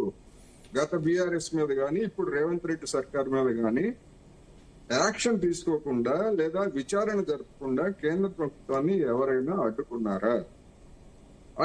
అంటే మీరు చేయాల్సింది చేయకుండా ఎదుటి వాళ్ళ మీద విమర్శలు చేసి రాజకీయ విమర్శలే చేయడం అంటే ఏమిటి? దాని అర్థం ఏమిటి? దాని అర్థం ఏమిటంటే ఇంకొక పద్ధతిలో చెప్పాలంటే బ్లాక్ మెయిలింగ్. అందుకని ఆ విధమైనటువంటి పద్ధతుల్లో ఎందుకు రేవంత్ రెడ్డి గారు పదే పదే వెళ్తున్నారు అన్నారు. రేవంత్ రెడ్డి గారు పదే పదే వెళ్తున్నారు. ఎందుకు వెళ్తున్నారు? సమస్యల పరిష్కారం అయితే పదే పదే తిరగాల్సినటువంటి అవసరం ఉంది. ఒకవేళ అవసరం అయితే ఆయన పార్టీ పనుల మీద వాటి మీద వెళ్తారు, అది వేరే అంశం. కానీ సమస్యల పరిష్కారం కాకనే కదా కాజీపేట రైల్వేకి వచ్చి దాని గురించి ఎంత ఒత్తిడి వచ్చిన తర్వాత దానికి అనుమతి ఇచ్చారు. ముందు అక్కడ రిపేర్ల షాప్ అన్నారు, తర్వాత అనివార్యం ఇచ్చారు. అందుకని ఒత్తిడి తీసుకురావడానికి పదే పదే రేవంత్ రెడ్డి గారు ఢిల్లీ వెళ్ళటం తప్పు లేదు అనేది నా అభిప్రాయం. కాకపోతే అది ఏమవుతుంది అంటే కేంద్ర ప్రభుత్వం నుంచి స్పందన లేదనేటువంటిది, రెండో వైపు చూస్తే కేంద్ర ప్రభుత్వం నుంచి స్పందన లేదనేటువంటిది జనానికి అర్థమవుతుంది తెలంగాణలో ఉన్నటువంటి వాళ్ళకి. అందుకని ఈ గేమ్ ఎప్పుడు అంతమవుతుంది అంటే రేపు జిల్లా పరిషత్ ఈ 3 ఎన్నికలు వరకు ఈ గేమ్ ఇట్లాగే కొనసాగుతుంది అనేది నేను చెప్పవచ్చు. చరకృష్ణ గారు ఏం చెప్తారు? మొత్తం మీద 2 పార్టీలు కూడా మీ పార్టీని ఢీకొట్టే విధంగానే కనిపిస్తా ఉన్నాయి. రానున్న ఎన్నికల్లో అంటే రాబోయే ఎన్నికల్లో ఖచ్చితంగా మీ పార్టీని బోల్తా కొట్టించే పనిలో 2 పార్టీలు కూడా ఉన్నాయి. సో మీరు ఎలా ముందుకెళ్తారు? ప్రజల సమస్యను ఎలా తీరుస్తారు? అంటే ఎప్పుడే బీఆర్ఎస్ పార్టీ అయినా భారతీయ జనతా పార్టీ అయినా ఇప్పుడు చేసిన విధంగా ఎప్పుడు చేస్తూనే ఉంటారు. ఎందుకంటే తెలంగాణ రాష్ట్రంలో మున్సిపల్ ఎలక్షన్ జరిగినాయి, తర్వాత సర్పంచ్ ఎలక్షన్ జరిగినాయి, తర్వాత కంటోన్మెంట్ కావచ్చు, తర్వాత జూబ్లీస్ ఎలక్షన్ కూడా జరిగినాయి. బీఆర్ఎస్ పార్టీ బీజేపీ ఏంటంటే అమ్మ పెట్టదు అడుకునేదంటూ కేంద్ర ప్రభుత్వం అరే బీహార్ కి ఇచ్చినట్టో లేకపోతే గుజరాత్ కి ఇచ్చినట్టో లేకపోతే అమరావతికి ఇచ్చినట్టో మెట్రో కావచ్చు, తర్వాత ప్రత్యేకంగా ఏమైనా పోషకాలు అందించారంటే అది ఇచ్చిన సందర్భం లేదు. ఏమనంటే సింగరేణి గనికి సంబంధించి కిషన్ రెడ్డి ఉంటే జరిగింది. కిషన్ రెడ్డి ఉంటే నవోదయ స్కూలే రాలే సికింద్రాబాద్ పార్లమెంట్, విభజన హామీలే పరిష్కారం కాలే, ప్రత్యేకంగా నిధులే రాని పరిస్థితి మనం చూస్తా ఉన్నాం. ఒక్కొక్క రాష్ట్రం ఏ విధంగా ప్రత్యేకమైనటువంటి పోషకాలు కావచ్చు, ప్రత్యేకమైనటువంటి పథకాలు ఏ విధంగా వస్తున్నాయో చూస్తాం. బీహార్ కు చూడండి, మఖానా బోర్డు కావచ్చు, ఇరిగేషన్ ప్రత్యేక సాయం కావచ్చు, పాట్నా ఎయిర్పోర్ట్ విస్తరణ కావచ్చు, కేంద్ర ప్రభుత్వం దాదాపు 1,00,000 కోట్ల రూపాయలకు సంబంధించినటువంటి బీహార్ కు ఇచ్చిన పరిస్థితి మనం చూస్తాం.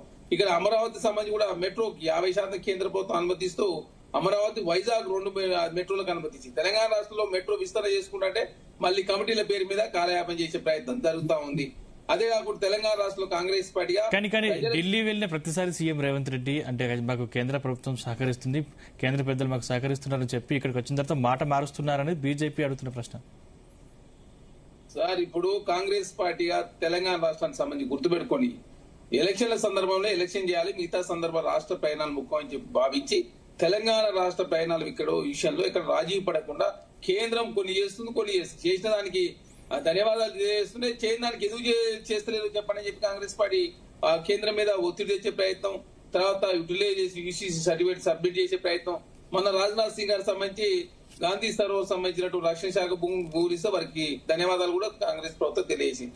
ఎలివేటెడ్ కారిడార్ కావచ్చు, తర్వాత మెడ్సెల్ సంబంధించినటువంటి రక్షణ శాఖ భూములు కావచ్చు, మెహదీపట్నం సంబంధించి కావచ్చు, ఇక్కడ కేంద్రము తెలంగాణ రాష్ట్రానికి సంబంధించి మంచి చేసినప్పుడు ధన్యవాదాలు తెలియజేస్తూ చేయనప్పుడు ఖచ్చితంగా కేంద్రాన్ని ప్రశ్నించే ప్రయత్నంలో ముందుకు పోతా ఉన్నాం. అదే కాకుండా ఎలక్షన్ల సందర్భం మాత్రం రాజకీయ, మిగతా సందర్భాలు రాష్ట్ర ప్రయాణాలు ముఖ్యమని చెప్పి భావిస్తూ మొన్న ముఖ్యమంత్రి గారు అన్ని పార్టీలకు సంబంధించి ఎంపీలకు కూడా సమావేశం ఏర్పాటు చేసింది. ఎందుకంటే పార్లమెంట్ సమావేశాలు ప్రారంభం కాబోతున్నాయి కాబట్టి తెలంగాణ సంబంధించి ఏమేమి కోరినా మనం ఏ విధంగా పరిష్కరించుకోవాలి, ఏ దశకు వచ్చినాయి, ఏ విధంగా మనకు త్రిపుల్ సంబంధించినటువంటి దక్షిణ భాగం ఉత్తర భాగం అనుమతి వచ్చింది, దక్షిణ భాగం ఎందుకు రాలేదు, తర్వాత ఈ డ్రై పోర్ట్ కావచ్చు, ఎక్స్ప్రెస్ హైవేలు కావచ్చు, పోర్ట్ సీట్ నిర్మాణం కావచ్చు, అదే కాకుండా తెలంగాణ మూసీ సంబంధించి కావచ్చు, మెట్రో కావచ్చు, అదే కాకుండా యంగ్ ఇండియా ఇంటిగ్రేటెడ్ స్కూల్ సంబంధించినటువంటి నిధులు కావచ్చు, తెలంగాణ రాష్ట్రానికి సంబంధించినట్టు చాలా అంశాలు అపరిష్కృతంగా ఉన్నాయి కాబట్టి అన్ని పరిష్కరించాలని చెప్పేసి ఇంత చాలా కాంగ్రెస్ పార్టీ కోరినటువంటి అంశాలు ఇవి ఉన్నాయి. ఎప్పుడు ప్రతిపాదన పెట్టినాం, ఏ విధంగా కేంద్రము దాని మీద తాత్సారం చేసిన అన్ని విషయాలు ఎంపీలకు కూడా వివరించిన పరిస్థితి మనం చూస్తాం. దానికి సంబంధించి భారతీయ జనతా పార్టీ సంబంధించి 2 ఎంపీలు వచ్చారు, ఇక బీఆర్ఎస్ పార్టీ సంబంధించి 2 ఎంపీలు రాని పరిస్థితి కూడా మనం చూస్తాం. అరే ఆనాడు సింగరేణి మొత్తం బీఆర్ఎస్ ప్రభుత్వం 9.5 సంవత్సరాల కాలం పాటు సర్వనాశనం చేస్తుంటే కేంద్రంలో ఉన్న భారతీయ జనతా పార్టీ పట్టించుకోకపోవడం మూలంగా సింగరేణి గతి ఇచ్చింది. ఎందుకంటే 49% ఉన్నటువంటి కేంద్ర ప్రభుత్వం వాటా 49%, 51% రాష్ట్ర ప్రభుత్వం వాటా.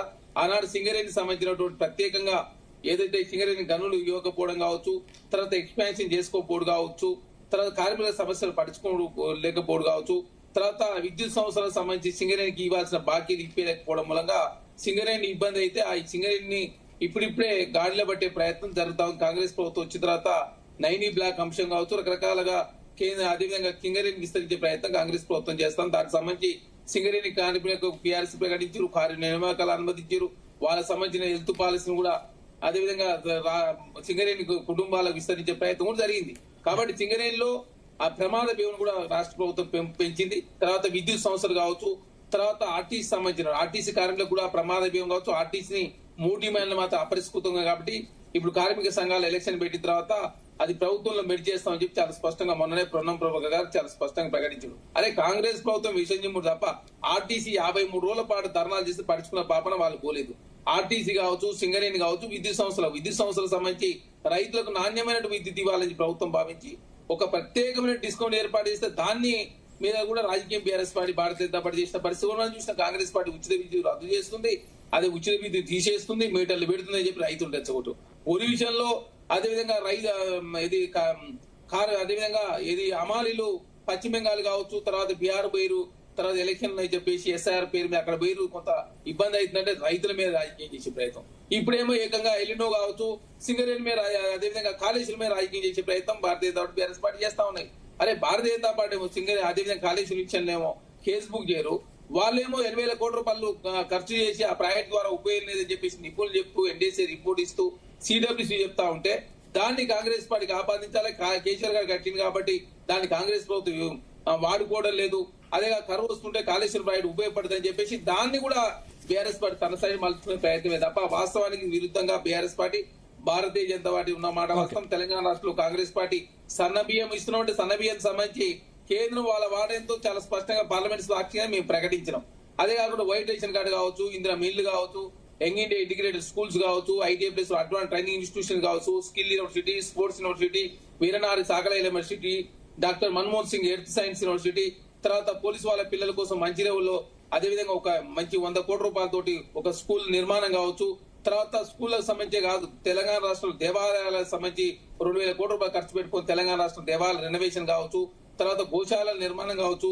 తెలంగాణ రాష్ట్రం ఏ అంశం తీసుకున్నా భారతీయ జనతా పార్టీ సంబంధించిన అంశం కావచ్చు, తర్వాత బీజేపీ అయినా బీఆర్ఎస్ పార్టీ తెలంగాణ అస్తిత్వం మీద రాజకీయం చేసిన అస్తిత్వానికి సంబంధించి కాంగ్రెస్ పార్టీ అన్ని నెరవేరుస్తాం. TS ప్లేస్ TG కావచ్చు, అదే గారి కావచ్చు, అధ్యక్ష గారి గీతాన్ని. కాబట్టి అంశాలు లేవు కాబట్టి ఏదో ఒక విధంగా కాంగ్రెస్ బురదల ప్రయత్నం బీఆర్ఎస్ పార్టీ బీజేపీ చేస్తాం కాబట్టి ఏ అంశం మీద అయినా చర్చ చేయడం ప్రభుత్వం సిద్ధంగా ఉంది. బయట కాదు, మీడియాలో కాదు, టీవీ డిబేట్లు కాదు, అసెంబ్లీలో చర్చ చేద్దామని చెప్పి కాంగ్రెస్ పార్టీ భావిస్తా ఉంది. అసెంబ్లీ కాకుండా ప్రతిపక్ష నాయకుడేమో రాజకీయం చేసే ప్రయత్నం బీఆర్ఎస్ పార్టీ చేస్తా ఉంది. ఓకే, సుమిత్రానంద్ గారు ప్లీజ్ కంక్లూడ్. SLBCకి ఎందుకు వెళ్ళదు NDSA, పోలవరానికి ఎందుకు వెళ్ళదు NDSA? ఇందాకనే చెప్పిన NDSA రిపోర్ట్లు ఏముంది, వీళ్ళు ఏం చేయగలిగినారు. నెక్స్ట్ ఇందిరాగాంధీ కాలం నుంచి గరీబీ హటావో అని నాటి నుంచి నేటి వరకు ఇంకా పేదరికం ఎందుకున్నది? వీళ్ళ పాలననే కదా, దేశంలో అత్యధిక కాలం కాంగ్రెస్ పాలనే కదా. ఇంకా పేదరికం ఉన్నదంటే కాంగ్రెస్ విఫలం చెందిందనే అర్థం కదా. రేషన్ కార్డులు బీఆర్ఎస్ గా మేము ఇస్తే ఒక్క రేషన్ కార్డు ఇవ్వలేదంటది. 6.5 లక్షల రేషన్ కార్డులు మేము ఇస్తే, మేము సింగరేణి విషయంలో గాని, ఇటు కాళేశ్వరం విషయంలో గాని, కన్నెపల్లి విషయం గాని ప్రజల పక్షం అబాల బాట పట్టించినాం మేము. ఇవాళ బీజేపీ గాని, BRS కాంగ్రెస్ గాని రెండు జాతీయ పార్టీలు తక్షణ అవసరం ఏంటి, తెలంగాణ ప్రజలకు అవసరం ఏంటో ఇక్కడ రాష్ట్రంలో చూడకుండా అసందర్భపు యాత్రలు చేస్తూ, అకాలపు యాత్రలు చేస్తూ, ఏం అవసరం అండి కిషన్ రెడ్డి గారికి ఇప్పుడు సింగరేణి యాత్రలు చేపట్టాల్సిన సమయమా ఇది? మరి ఇప్పుడు ప్రజల తక్షణ అవసరాలు ఏంటో చూడకుండా అసందర్భపు యాత్రలు చేస్తూ, అకాలపు యాత్రలు చేస్తూ, అటు ఆయన ఎయిర్పోర్ట్లట అయ్యా గొంతెండిపోతుంది రేవంత్ రెడ్డి గారు, అయ్యా బీళ్లు రక్తం జల్లుమంటావు, పంటలు పండుతాయంటావు. తెలంగాణ బీడు వారింది కేసీఆర్ గారి పాలనలో, పచ్చబడ్డ తెలంగాణ మీ పాలనలో బీడు బారుతా ఉన్నది. నీళ్లు కావాలయ్యా అంటే దూరం, ఇదెక్కడ వింత? ప్రజల తక్షణ అవసరం ఏంటి? ఆకలి అయితా ఉంది, దాహం వేస్తా ఉంది, రైతులు మరి ఎదురు చూస్తా ఉన్నారు, నాణ్యమైన కరెంటు కావాలి, నువ్వేం చేయగలుగుతావు? ఇక్కడ పరిపాలనను గాడిన పెట్టాల్సినటువంటి అవసరం ఉన్నది. పాలన విఫలం చెందిన పాలనలో రెండు జాతీయ పార్టీలు దొందే, తెలంగాణ చేను బీడే. తెలంగాణ విషయంలో బీజేపీ కాంగ్రెస్ దొందే, తెలంగాణ ప్రజల చేళ్లు బీళ్లే. మరి ఆ గొంతెండే పరిస్థితి, పాడుకున్నాం, దుఃఖపడ్డాం, అదే పరిస్థితులు ఇంకా కొనసాగాల? తాగబోతే నీళ్లు లేక తుమ్మెదాలో తడి గొంతులారిపాయే తుమ్మెదాలో అని తాగునీటికి తెలంగాణ నీరు లేనిదాన గోడు తెలంగాణ బ్రతుకు కానీ సుమిత్రానంద్ గారు మరి ఇంకా సెంటిమెంట్ ని రగిల్చే ప్రయత్నం చేస్తున్నారు, ప్రజల్ని రెచ్చగొడుతున్నారు. ఇది సెంటిమెంట్ కాదండి, ఇది సెంటిమెంట్ కాదు, అవసరం, తక్షణ అవసరం. నీళ్లు తక్షణ అవసరం, కరెంటు తక్షణ అవసరం. సెంటిమెంట్ ఎట్లయితుందండి? వ్యవసాయానికి నీళ్లు కావాలి, తాగునీరు కావాలి, కరెంటు కావాలి, ప్రజల అవసరాలు తీరాలనడం సెంటిమెంట్ అవుతుందా? సెంటిమెంట్ అనే పదం వాడుతూ తెలంగాణ అస్తిత్వాన్ని దెబ్బకొడతా ఉన్నారు. టీఎస్ తెలంగాణ స్టేట్, టీజీ అంటే ఏంటో చెప్పండి? అసమర్థుని జీవయాత్ర లాగా కాంగ్రెస్ పనిచేస్తా ఉంది. అకారణంగా అనవసరంగా ప్రజాధనాన్ని దుర్వినియోగం చేస్తా ఉంది. కాళేశ్వరం నిర్మాణం ఎంత ముందు చూపుతోని ప్రపంచంలోనే ఏది ఎత్తైనటువంటి ఎత్తిపోతల పథకాన్ని నిర్మిస్తే ప్రశంసించాల్సింది పోయి ప్రపంచ ఇంజనీర్లు ప్రశంసిస్తారు. వీళ్ళు బురద రాజకీయాలు చేస్తుంది బీజేపీ, బురద రాజకీయాలు చేస్తుంది కాంగ్రెస్, రేవంత్ సర్కారు. ఇది ప్రజలు గమనించరా? దశాబ్ద కాలము ఎంత సుభిక్షంగా ఉండే తెలంగాణ, ఎంత సుఖశాంతులతో ఉండే తెలంగాణ, ఎన్ని పంటల వృద్ధి జరిగింది తెలంగాణలో, ఎంత సాగు విస్తీర్ణం పెరిగింది తెలంగాణలో. మరి అప్పుడు ఎందుకో కాలేదు? కాళేశ్వరం వాడకుండానే పంటలు పండినాయి అంటే 2014 ముందు వీళ్ళేరా? అప్పుడెందుకు పండలేవు? అప్పుడెందుకు ఈ కాంగ్రెస్ పండించలేదు? మరి దొంగోలు వచ్చే కరెంటుకు కావాలెట్లా కాదు అని ఉచిత కరెంటు మేమే పేటెంట్ అంటారు. ఏదయ్యా అర్ధరాత్రి 3 గంటలు, ఎప్పుడో పట్టపగలు 3 గంటలు మీ ఇష్టం వచ్చినట్టు కోతలు. ఎట్లా సాగు ఎట్లా జరుగుతుంది? రైతులు ఎట్లా బతకాలి? వలసపోయిన తెలంగాణ బిడ్డలు బొంబాయి దుబాయ్ బతుకులైనాయి. వీళ్ళు ఎప్పుడన్నా ప్రయత్నం చేసినా తెలంగాణ ప్రయోజనాలు పార్టీల ఇవి రెండు జాతీయ పార్టీలది అదే వైఖరి. తెలంగాణ ప్రజలకు మొండి చేయి చూపించడం, రాజకీయ ప్రయోజనాల కోసమే రెండు పార్టీలు ఇప్పుడు బీఆర్ఎస్ ను విమర్శించడమే ప్రాతిపదికగా అదే పనిగా పెట్టుకున్నారు. తక్షణ అవసరం ఏంటి? మీరు యుద్ధం చేస్తే రాష్ట్ర కాంగ్రెస్ ప్రభుత్వం మీద యుద్ధం చేయండి, నీళ్లు ఇప్పియండి, మోటార్లు ఆన్ చేపియండి, కరెంటు నాణ్యమైనటువంటి కరెంట్ ఇప్పియండి. అటు వర్షము లేక ఇటు కరెంటు ఇవ్వక ఇటు కాల్వలో నీళ్లు రాక పంటలు ఎట్లా వేసుకోవాలి, ఎట్లా బతకాలి, ఎరువులు యూరియా ఇయ్యరు, దానికోసం యాప్లు అంటారు. ఏం చేస్తా ఉంది రాష్ట్ర ప్రభుత్వం? ఏ రంగంలో సఫలమైంది? అంతటా విఫలమే కదా, అన్ని రంగాలు విఫలమే. అటు ప్రజా రవాణా వ్యవస్థ తీసుకున్నా, ఇటు వ్యవసాయ రంగం తీసుకున్నా, ఇక విద్య ఇంటిగ్రేటెడ్ స్కూల్ 100 కోట్లతో ఏదో ఒక్క స్కూల్ కట్టింది చూపించండి. 32 నెలల్లో మీరు కట్టిన ఒక్క స్కూల్ చూపించండి. మేము మన ఊరు మనబడి కార్యక్రమంలో నిర్మించినటువంటి 6 బడికి రంగులు రుద్ది మీరు శంకుస్థాపన చేస్తారు. పిల్లలు చనిపోతున్నారు నాణ్యమైన పిడికడ అన్నం పెట్టలేక. కేసీఆర్ గారు దశాబ్దాలుగా హాస్టళ్లలో స్కూళ్లలో మీరు దొడ్డు బియ్యం పెడితే పిల్లలు మధ్యాహ్న భోజనం నాణ్యమైన భోజనం తినాలని సన్న బియ్యం అన్నం పెట్టిండు కేసీఆర్ గారు. పిల్లలకు నాణ్యమైన అన్నం పెట్టిండు. నాడెందుకు సమస్య లేవు? ఇప్పుడెందుకు మరి గురుకులాల్లో హాస్టల్లో పిల్లలు ఆసుపత్రుల పాలు ఎందుకు అవుతున్నారు? దవాఖానాల్లో ఎందుకు చేరాల్సి వస్తుంది? బెడ్లు లేని పరిస్థితి ఎందుకు వస్తుంది? ఏది మీరు చేసినటువంటి ఒక్క స్కూల్ 23,000 స్కూళ్లు మూసేస్తాడట సందీప్ గారు. 23,000 స్కూళ్లు మూసేస్తాడట. ఇంటిగ్రేటెడ్ స్కూల్ కడతాడట. ఫ్యూచర్ సిటీ కడతాడట. ప్రజెంట్ సిటీకి ఒక విషయంలో శ్రీనాథ్తో నేను ఏం చేస్తారో ఇక్కడ మీరు ఏం చేస్తారో లేదు. ఫ్యూచర్ సిటీ ఆయన ఉట్టి అందుకోలేడు కానీ స్వర్గానికి నిచ్చెనలు ఇస్తారట రేవంత్ రెడ్డి గారు. మీరున్న కాలాన్ని సద్వినియోగం చేయండి, ప్రజలకు విధంగా పాలన చేయండి. నిందలు కాదు, అవకాశం మీకు ఇచ్చే ప్రజలు, ఆ అవకాశం మీకున్నది. ఎస్, రాజ్యాంగం కల్పించిన వెసులుబాటు మాకు నిర్దేశాలు ఇస్తున్నారు కేసీఆర్ గారు. ఆయన మార్గ నిర్దేశకత్వంలో మేము పనిచేయగలుగుతున్నాం. మేము ప్రభుత్వాన్ని అడుగడుగునా ప్రశ్నించి ప్రజల పక్షాన, రైతుల పక్షాన, విద్యార్థుల పక్షాన రేపు 18 నాడు మరి యువ సంగ్రామ సదస్సు నిర్వహించబోతున్నాం. 2 లక్షల ఉద్యోగాలు ఏడాది కాలంలో అన్నది ఇంతవరకు భర్తీ చేయలేదు. దీని మీద బీజేపీ ఏం మాట్లాడదండి. రేవంత్ రెడ్డి గారికి చెత్తిరవట్టి కాపాడుతుంది, కిషన్ రెడ్డి గారు గాని రాష్ట్ర బీజేపీ గాని కాపాడుతుంది చోటే బాయిని. చూస్తూనే ఉన్నారు ప్రజలు. శ్రీనివాస్ గారు ప్లీజ్ కన్క్లూడ్. చరణ్ గారు మీతో మాట్లాడుతున్నారు. యువ సంఘర్షణ సమితికి వెళ్లేది ఎవరు మరి? కేటీఆర్ గారు ఇంకా యువకుడు అని ఫీల్ అవుతున్నారు. నేనేమంటున్నా, సంగ్రామ సదస్సు సంఘర్షణ కాదు, మీ అక్కడ యువకుల నేనేమంటున్నంటే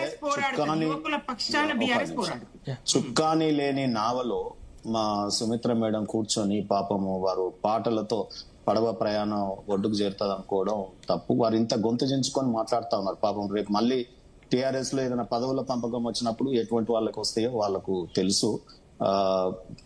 గొంతు జరుగుతుంది. నేనేమంటున్నంటే, సరే నేను మీ మీద ఉన్నటువంటి అభిమానంతో అన్నాను మాట, మనకు అన్ని తెలుసు. అయితే ఇక్కడ నేను ఒకటే మీ దృష్టికి తీసుకొస్తాను.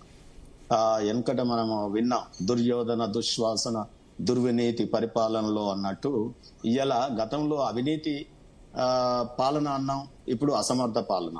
ఈ అవినీతి అసమర్థ పాలనని ఎక్కడో దగ్గర మరి ప్రజలు బుద్ధి చెప్పే రోజు వస్తుంది. మీరు కంక్లూజివ్ అన్నారు కానీ. అయితే కోటేశ్వరరావు గారికి నా విజ్ఞప్తి ఏంటంటే, మనం తెలంగాణ డిబేట్ జరుగుతుంది, ఇక్కడ ఇది ఇచ్చిర్రు, గాడ ఎందుకు ఇవ్వకపోయా వైజాగ్ కి, లేకపోతే గాడ ఎందుకు ఇవ్వకపోయా.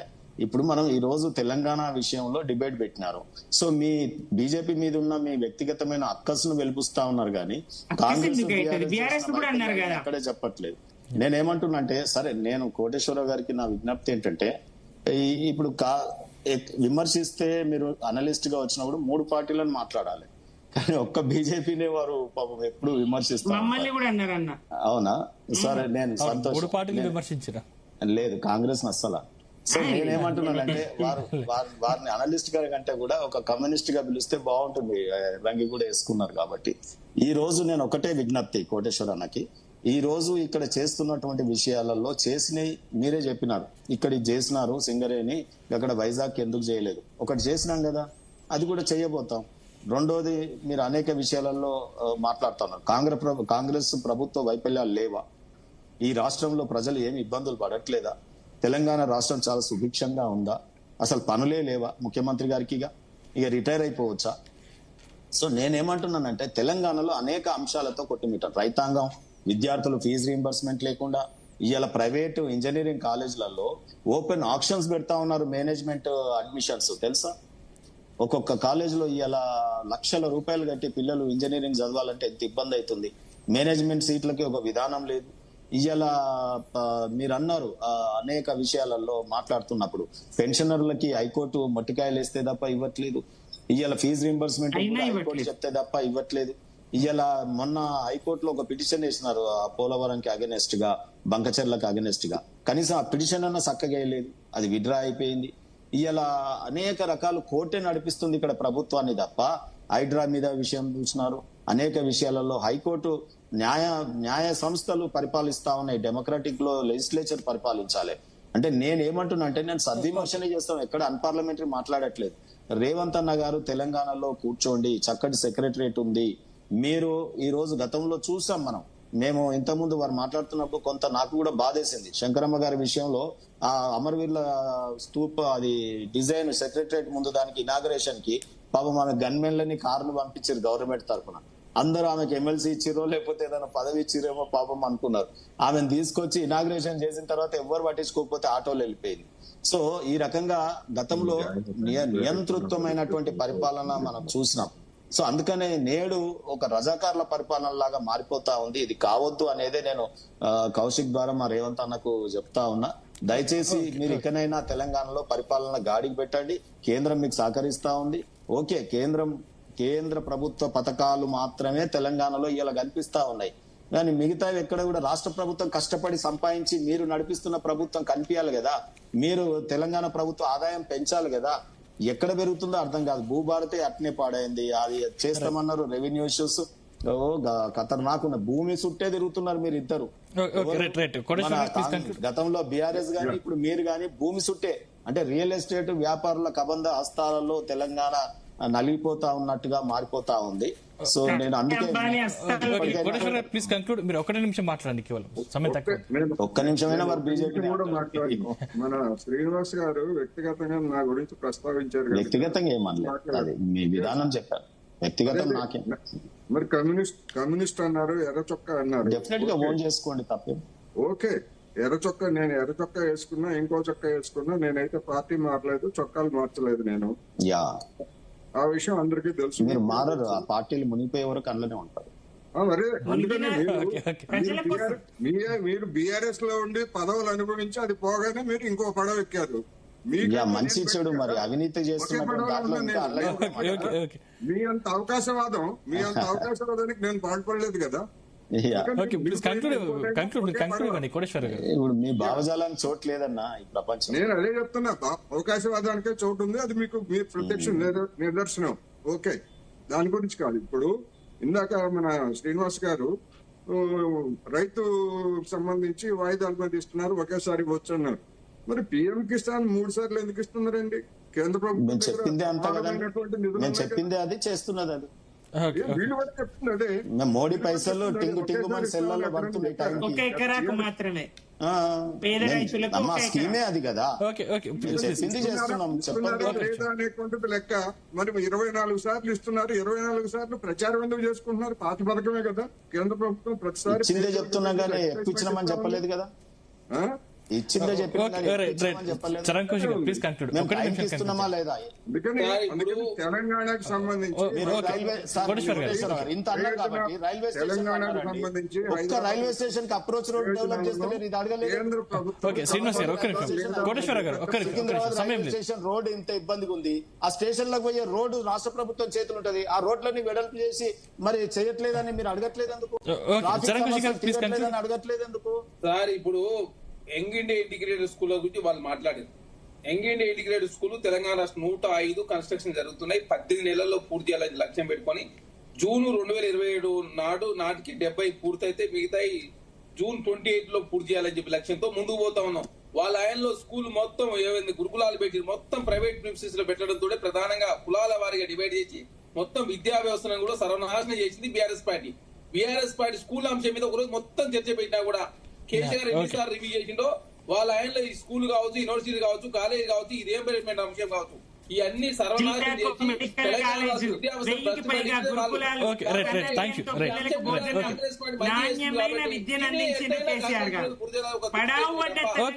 సమయం లేదు. చరణ్ కౌశిక్ గారు సమయం లేదు, మళ్ళీ మాట్లాడదాం దాని గురించి. మళ్ళీ కిషన్ రెడ్డి గారు పట్టించుకోకపోతే తెలంగాణ లేదు. కాంగ్రెస్ ప్రభుత్వం దశాబ్దాల కాలం స్వతంత్రం వచ్చి నుంచి తెలంగాణను చరణ్ కౌశిక్ గారు, మనకు సమయం లేదు. థ్యాంక్ యూ చరణ్ కౌశిక్ గారు, తాడూరు శ్రీనివాస్ గారు, సుమిత్రానంద్ గారు, కోటేశ్వరరావు గారు, థ్యాంక్ యూ అండి. చర్చలో మాతో పాటు పాల్గొన్నందుకు ధన్యవాదాలు. మొత్తం మీద ఇవి ఈ రోజు డిబేట్ లోని అంశాలు. చూస్తూనే ఉండండి జీ తెలుగు.